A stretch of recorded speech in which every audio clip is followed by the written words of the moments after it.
Imagine this. You come home from work one day and find out your sister has locked your child in a car, all because the kid accidentally broke a bottle of perfume. What would you do? That's precisely what happened to me a year ago. I saw my daughter inside the car, her face red and panicked, screaming at the top of her lungs. I froze. Thankfully, I managed to get her out just in time. If I had been just 10 or 10 minutes later, she would have died. After the incident, I was ready to teach my sister a profound lesson. But before I could do anything, my grandmother told me to leave. Just one day later, though, she got revenge for me in the most brutal way. What did my grandmother do? Let me tell you the whole story. Hello, everyone. My name is Amanda Simmons. I'm 33 years old, and I live in Hickory, North Carolina. I work as a real estate broker. 3 years ago, my marriage to my ex-husband ended respectfully. There was no major conflict, no betrayal from either side. We just stopped moving in the same direction. During our final meeting at the lawyer's office, I was the one who offered to give up all our shared assets, including the house and our savings, in exchange for full custody of our daughter, Lily. She had just turned 7 at the time. After the divorce, I moved with Lily to a small rental apartment on the south side of town.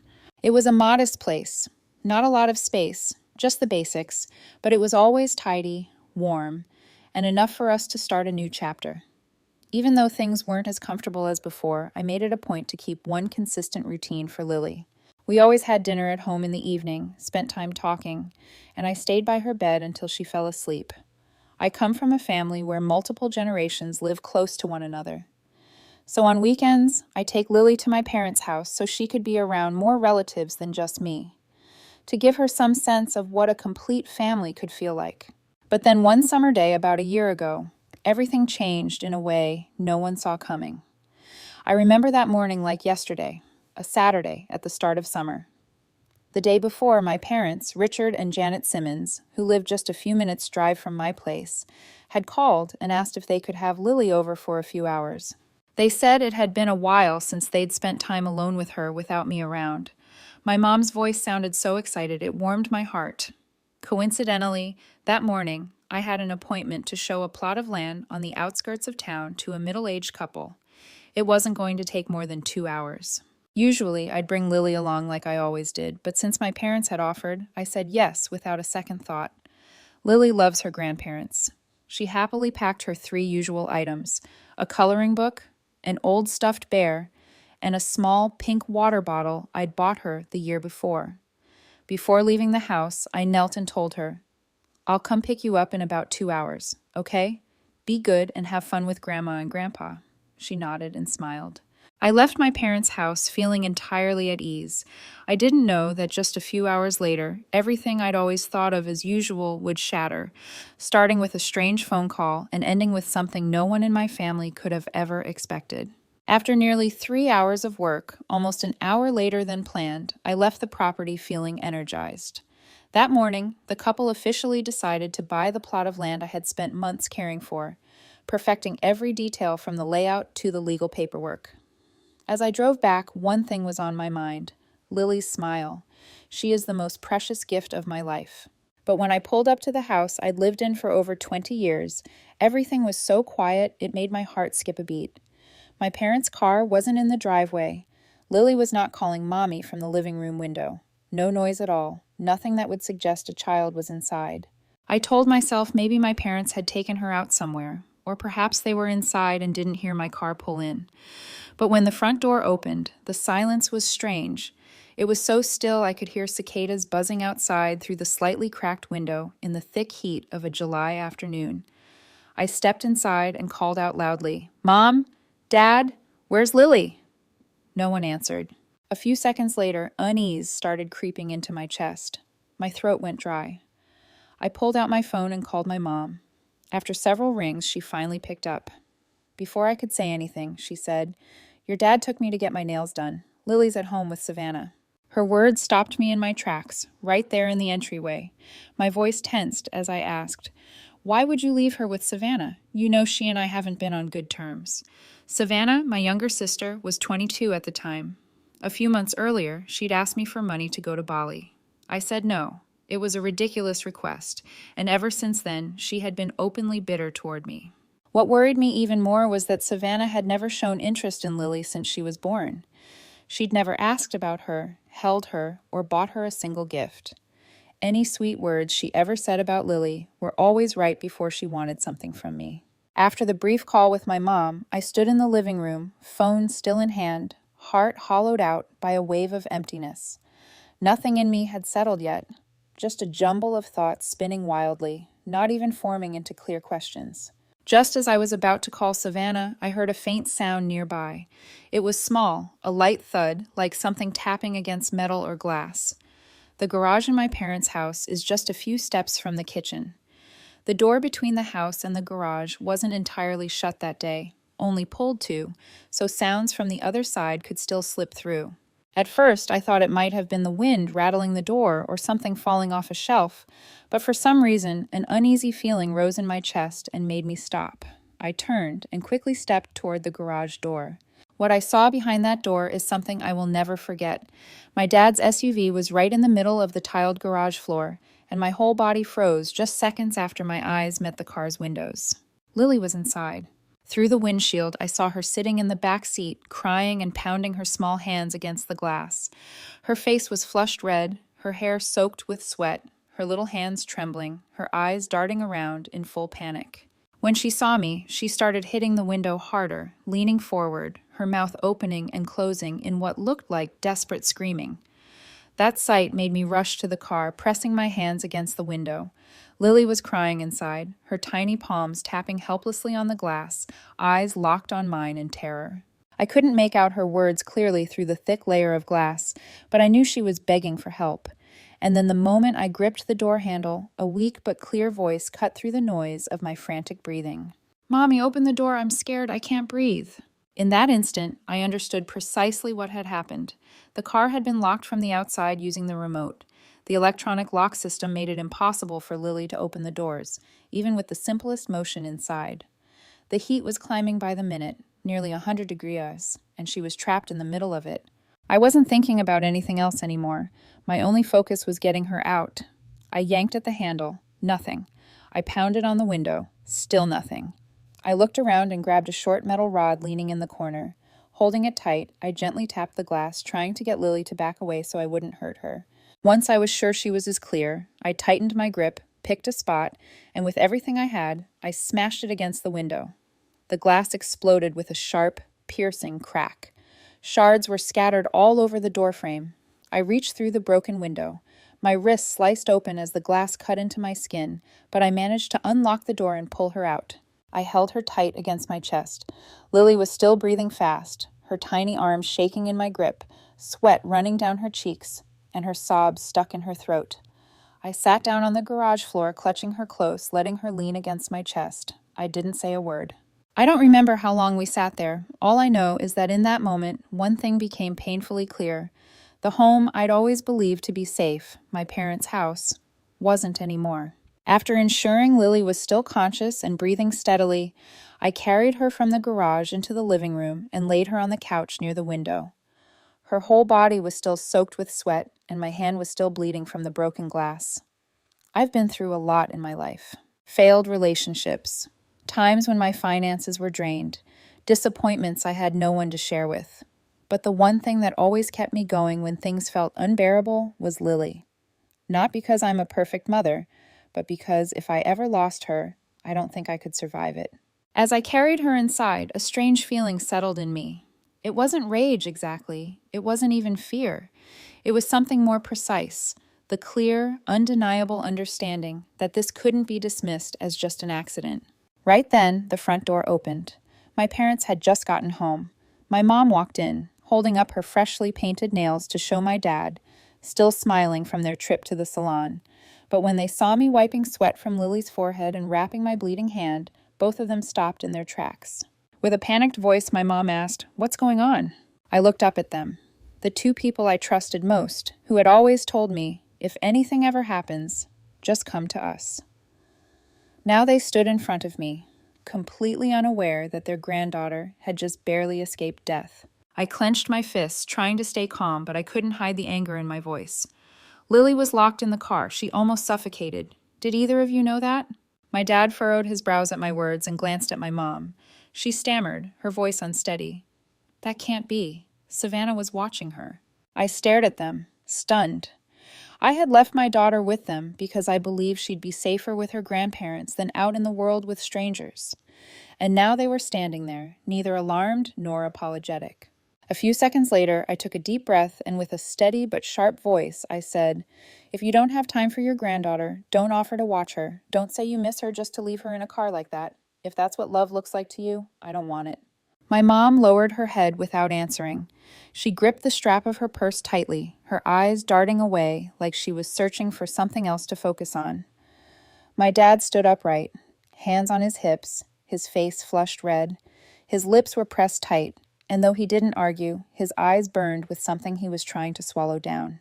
Just then, Savannah came down the stairs, her headphones still hanging around her neck, her whole posture casual, as if she had no idea what had just happened. I looked at her, and one thought echoed. How could this have happened without her fault? When I saw her, I couldn't hold back anymore. My voice rang out, firm and clear. "Did you lock my daughter in that car?" Savannah froze. She hesitated, then tried to keep her voice calm as she answered, "I forgot. I just took her to grab a drink, then went upstairs. I thought she came in behind me." Before I could even react, I heard Lily's voice from behind me, weak but unmistakably clear. "Aunt Savannah got mad because I broke her perfume, so she locked me in the car." Fresh out of the heat, Savannah spun around, her face changing instantly. Her voice rose sharply in protest. "She's making that up. I didn't do that." After everything that had just happened, my heart didn't drop out of shock. It dropped because I had still been hoping she might own up to it before things got worse. But the person standing before me wasn't the little sister who used to follow me when we were kids. She was an adult denying responsibility in front of the child she nearly killed. I didn't need to argue anymore. I pulled my phone from my pocket, eyes still locked on her face, and said, "Fine, let the police sort it out." The words hit her like a slap. Savannah stood frozen, then lowered her head. Her voice came out quieter, almost like a confession. "Okay, I got mad. She spilled my perfume and I lost it. I just wanted to punish her a little. I was listening to music. Then I guess I fell asleep. I didn't think it'd get that serious." And right then, I understood something I probably should have realized a long time ago. Some lines, once crossed, can never be uncrossed. I did my best to stay calm with everything unfolding right before me. I clenched both fists gently and took a deep breath. But then from behind me, my father spoke, his voice cold, loud. "Lily's fine, let it go." That sentence rang out through the dead silent living room and stopped me. In that moment, I felt like every bit of trust one had worked so hard to build with my family started cracking piece by piece, slowly falling apart. I turned slowly and looked directly at the man I once believed was the one person in this house who could always tell right from wrong. With my voice low and every word pressed through clenched restraint, I asked him, "Your granddaughter nearly died, and you want me to let it go? I'm calling the police. She's going to jail." The moment I said it, my mother yelled, her voice tangled in panic and anger, "Amanda, have you lost your mind?" I didn't even look at her. Instead, I locked eyes with Savannah, the sister who had just nearly killed my daughter. She was standing by the stairs, one hand on her hip, wearing the same careless expression, as if this were nothing more than a family argument, as if she didn't understand what had just happened, as if my daughter weren't even worth a moment of concern. By then, the anger inside me had reached a point beyond control. I pulled my phone from my pocket, eyes still locked on her, and dialed 911. I'd lost trust, but I wasn't about to lose my right or my duty to protect my daughter. Just as the call started ringing, my father lunged at me from behind. Instantly, he snatched the phone from my hand and slammed it to the floor.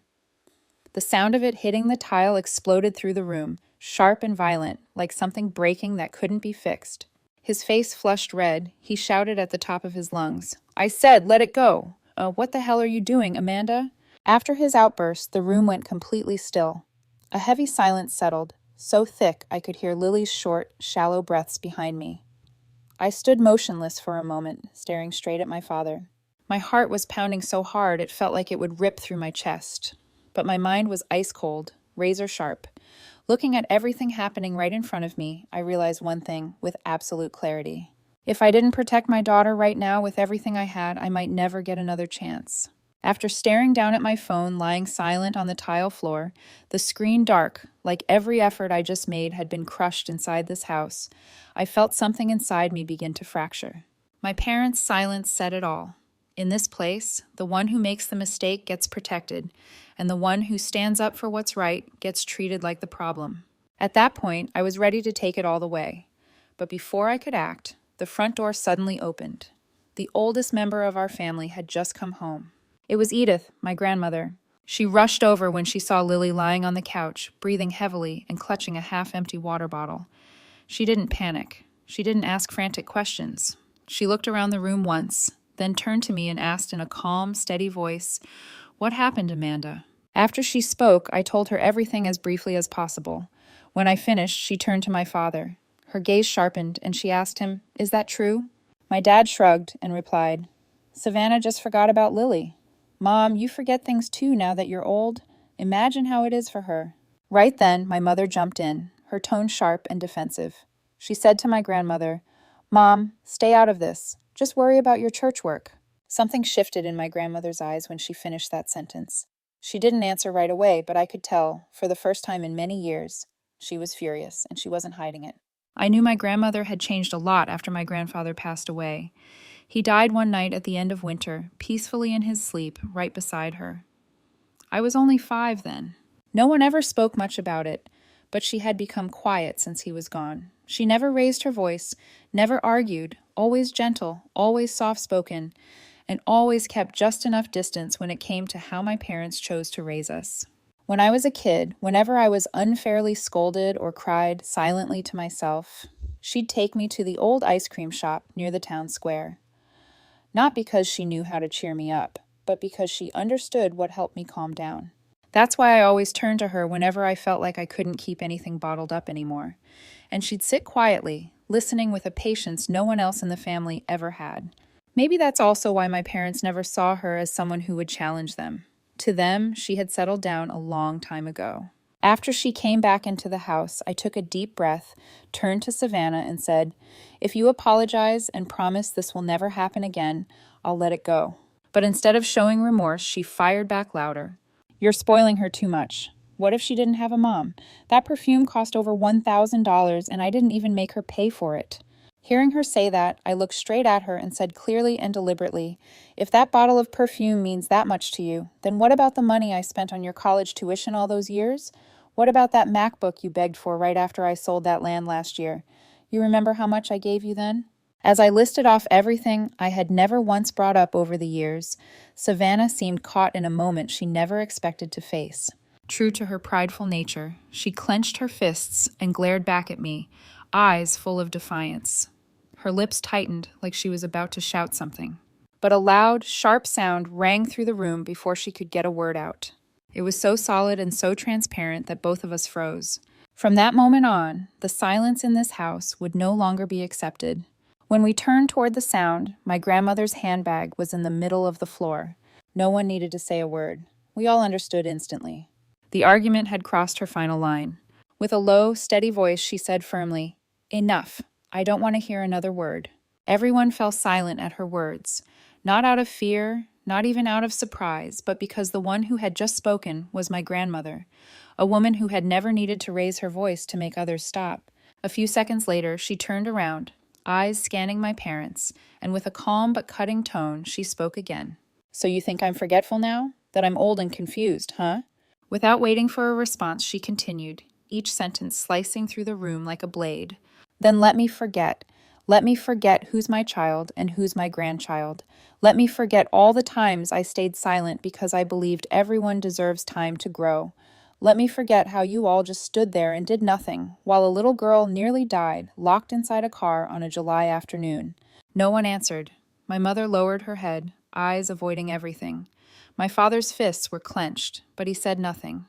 Savannah's gaze, once defiant, was now dropped quietly to the floor. After a moment, my grandmother exhaled deeply, then turned to me.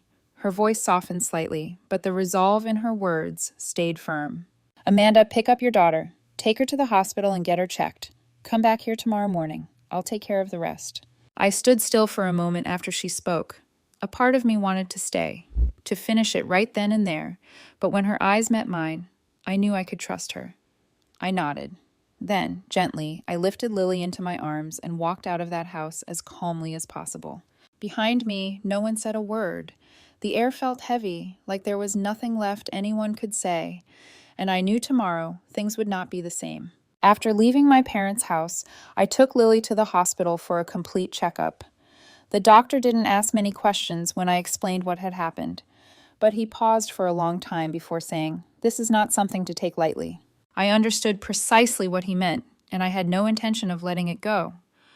But what I was waiting for now was how my grandmother would handle everything, just like she promised.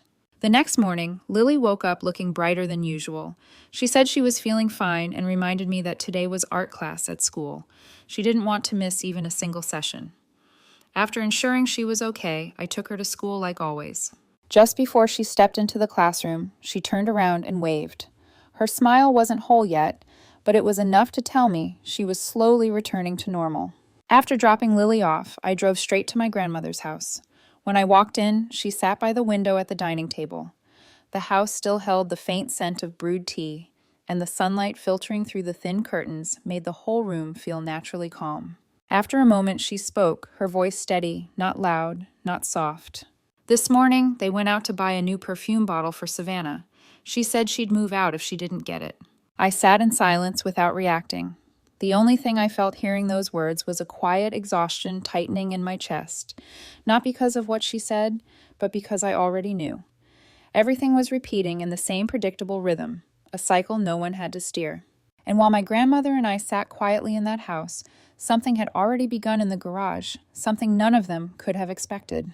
The same pickup truck where Lily had been locked the day before was now carrying them back. As soon as it pulled up near the edge of the garage, Richard pressed the remote to shut the overhead door. Just like always, the engine clicked off and the space sealed in. Only dim light from the ceiling remained, along with the heat, the scorched rubber scent, and the faint staleness of old gasoline on the concrete floor. I don't know precisely what happened inside the garage that morning. All I know is that before they got home, my grandmother had replaced the lock, and the moment the garage door slammed shut behind them, the entire power supply in the garage was cut. It wasn't a malfunction. It was deliberate. She had flipped the breaker beforehand. I sat in the living room next to the garage's shared wall. Every sound was loud and unmistakable.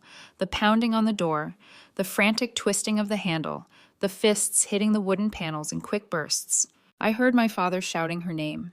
I listened to the phone ringing repeatedly, but no one picked up. I heard Savannah's voice rising, sharp and angry, yelling that Grandma was intentionally locking them in, accusing her of playing games. I didn't respond. I just sat there, unmoved. There was no satisfaction in me, no revenge, no triumph. Just a heavy, sinking feeling, like for the first time in my life, I watched the scales in this house tilt toward what was right, even if only for a fleeting moment. And beside me, my grandmother remained seated in her wooden chair by the window, a steaming cup of tea in her hands. She didn't say a word as all of it unfolded. Her gaze wasn't on the yard. It wasn't on me either. About 30 minutes after the arguing and pounding had started in the garage, with Savannah's voice rising in frustration and doors being shaken endlessly, a local police cruiser pulled into the driveway. 2 officers stepped out, not in a rush, but with the look of men who'd handled too many family messes like this before. Only then did my grandmother stand up. She entered the kitchen, opened the breaker box, and flipped the power back on in the garage. Then she stepped out the back door, down the wooden hallway, and calmly crossed the yard to meet the 2 officers waiting by their car. I couldn't hear everything they discussed, but the garage door rolled open just a few minutes later. My parents and Savannah stepped out quickly, drenched in sweat, clothes wrinkled from the heat, and their expressions weren't the same as yesterday's confident, dismissive stares. No, now their faces showed something else, confusion and a quiet kind of panic, like people who suddenly realized the rules had changed and they no longer understood the game. One of the officers quickly checked the scene and spoke privately with my grandmother. No one was injured. There had been no physical altercation, and the house, according to all official records, was wholly owned by her. Before leaving, the officers gave her a brief warning, said she shouldn't leave family members accidentally locked in a closed space for too long, as it might be misunderstood if someone were to file a complaint. She nodded, then slowly turned to face my father, mother, and Savannah. The three people who had lived under her roof for years, now standing farther from her than ever before. And maybe it was right there, in that moment after the police left, that the last threads holding this family together truly began to unravel. In the middle of the small yard, my father turned toward her. His voice was low, but the calm was gone. "You locked us in there, didn't you?" My grandmother didn't flinch. "Look away," she answered flatly. "I forgot." That answer hit like a quiet blow, soft in volume, but sharp enough to make everyone freeze. Then my mother took a half step forward. Her face flushed red with anger, her voice louder, harsher. "Don't say that. You did it on purpose, didn't you?" But my grandmother didn't change her tone. She just shrugged. "Well, you all said I'm old, didn't you?" From behind them, Savannah stepped up beside my father. She gave my grandmother a sideways glance, then turned to my dad and said, not even bothering to hide the disrespect, "See? Told you she's been acting different lately." She wasn't defending him. She was blaming her, trying to shift the guilt like always. I glanced at my grandmother. Her face showed no anger, no sadness, just that same calm steadiness of someone who had stayed silent for too many years and no longer needed to raise her voice to be heard. But it wasn't over yet. A black SUV rolled slowly into the yard. A man in his 60s stepped out holding a leather briefcase. It was Gerald Banks, the family lawyer. He had worked with my grandmother for over 30 years, ever since she ran a small mechanical parts business that supplied farm equipment in the region. That business had been the foundation of our family's financial stability. No one was surprised to see him. He walked straight to my grandmother and didn't say much, just opened his briefcase and handed her a stack of papers. She placed them on the car's hood, signed each page swiftly, without hesitation, and then turned back toward us. Her voice was clear, deliberate, and unshaken as she said, "Cancel the property transfer to Richard Simmons. Update the new beneficiary. Emily Lily Simmons, legal guardian, Amanda Simmons." Her words landed like a sentence being read out loud in court. My father stood frozen, eyes wide, mouth slightly open, as if his brain couldn't process what he just heard. My mother raised a hand to cover her mouth, stunned, like she was watching something spiral beyond her control for the first time. Savannah frowned, eyes darting between us, like she was trying to come up with a better explanation for what was happening than the one she could see. And me, I was stunned too. Not because I disagreed, but because it had happened without a single warning. After closing the folder, Gerald nodded to my grandmother and turned to leave. As he reached the door of his vehicle, he paused, looked at my father, and said calmly, loud enough for everyone to hear, "She told me. I still remember exactly who deserves to live in this house. The rest I forgot." I didn't say anything. The feeling inside me wasn't pride. It wasn't victory. It was a long, quiet stillness, like someone had finally drawn the line I had never been able to draw on my own. My father just stood there, arms limp at his sides, his eyes no longer focused on any one of us. For a moment, I saw him tilt his head slightly, like he wanted to argue. But then he turned away, his gaze drifting toward the house he had called his for many years. And in that look, I saw it clearly. He had just lost something he never thought he'd have to give up. After the lawyer left, my grandmother turned and walked briskly back into the house. I quietly followed behind her, saying nothing. The feeling I had in that moment was like that of a child who had finally been defended after silently enduring something unjust for far too long. Behind me, my parents and sister came in, hurried and disordered. As soon as we reached the living room, my father shouted, "Why did you do that?" My grandmother didn't turn to look at him. She replied, "Just because I didn't say anything doesn't mean I didn't know. If you still can't see that you were wrong, then that's something you'll have to pay for."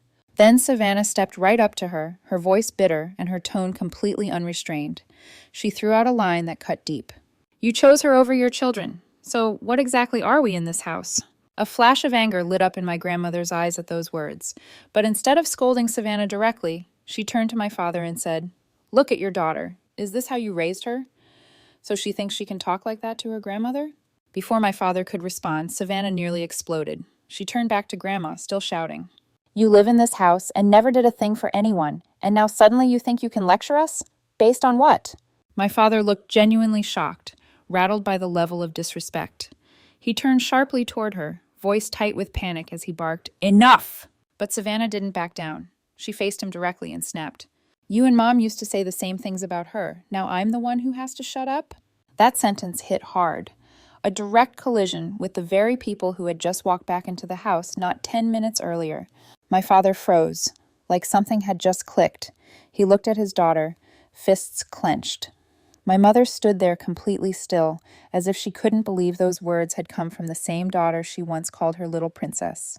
But it didn't stop there. Savannah stepped closer and with venom in her voice spat out one last shot at my father. You are pathetic. Took care of her your whole life, and now she turns around and gives everything to someone else. That sentence silenced the entire room, not because of how disgraceful it was, but because none of us had ever imagined she would say it out loud. And in that moment, I realized, and maybe my parents did too, the painful truth. My sister, raised in the padded safety of excessive protection, still believed she was that same 10-year-old girl, allowed to want anything, say anything, and be forgiven every time. She had never learned that some lines, once crossed, can't be undone. And when those final words left her mouth, I knew the last boundary in this family had just broken. We heard a sharp slap before any of us could say anything, before we could correct or calm or intervene. My mother had stepped forward and struck Savannah across the face. Savannah staggered back, hand to her cheek, eyes wide in shock. She didn't fight back. She didn't say another word. My mother stood still, voice trembling with fury as she said, I defended you in front of everyone. I let so many things slide. But if you can talk about your grandmother like that, then I have nothing left to defend. Watching it all unfold, my father buried his face in his hands, and his shoulders began to shake. The sound of him choking back sobs wasn't loud, but it was enough to pull the air from the room. Then slowly he collapsed to his knees. His hands dropped to the floor. His body sagged as if something inside him had slipped away forever. It was the first time I had ever seen my father cry. Not from anger, not from grief over something physical, but because something deep within him had finally fallen apart, quietly, completely, and beyond repair. Maybe it was being locked in the garage. Maybe it was watching my grandmother take a stand. Maybe it was hearing his daughter say something so cruel and knowing deep down that it had come from years of his own doing. Whatever it was, it broke him. A few seconds later, he lowered his hands from his face. Still on his knees, he placed them on his thighs, looked up at my grandmother, and with a voice that cracked through the stillness like whispering glass, he said, I'm sorry, Mom. My grandmother didn't move. She just looked at him for a moment, then spoke, calm and without anger. Don't apologize to me. Apologize to Amanda and to your granddaughter, Lily. I stood frozen, unsure how to respond. What I felt inside wasn't satisfaction. It wasn't relief. It was a strange, unfamiliar quiet. The kind you feel when, for the first time in your life, the truth is finally laid out clearly on the table with no one dodging it. And I knew this storm hadn't passed just yet. As the room remained still in the silence that followed my father's choked apology, the sound of brakes screeching outside broke through it all. A police cruiser and a Child Protective Services (CPS) vehicle pulled up right in front of the house. They asked for Savannah Simmons, my younger sister. With calm but firm voices, they stated, We're here in response to a report filed yesterday regarding the abandonment of a minor in a vehicle without supervision under dangerous weather conditions. And I was the one who had filed that report. Right after I took Lily to the hospital and received confirmation that she had shown signs of mild heat stroke, I sent all the details to CPS along with the security camera footage from my home. When the officers and the social workers stepped into view, my grandmother quietly stepped aside, clearing the way without saying a word. After what had just happened with Savannah, my mother didn't resist.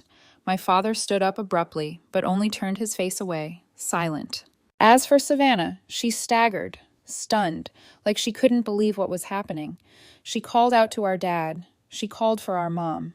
But when no one answered, her voice rose into a scream. She turned on me, furious, and shouted that I was a hypocrite, a traitor, for calling the police on my own sister. But no one spoke. And when the silence stayed unbroken, one of the officers stepped forward, read her Miranda rights, and told her she needed to come with them for questioning. A week later, following the procedures of the state of North Carolina, the Catawba County Civil Court officially accepted the case file submitted by CPS. Savannah Simmons was formally charged under Section 14-318.2 of the North Carolina Criminal Code for child abuse by willful act or gross negligence. At the preliminary hearing, Given that she had no prior record and the child had not suffered severe physical harm, the court issued a 12-month suspended sentence, community service, and mandatory enrollment in a court-ordered accountability and child safety program under the county's diversion clause. Additionally, she was legally prohibited from being close to Lily for the entire probation duration. After that day, no one in that house said anything anymore. My mother kept her head down, offering no more defense. My father said nothing, quietly walking into his room without meeting anyone's eyes.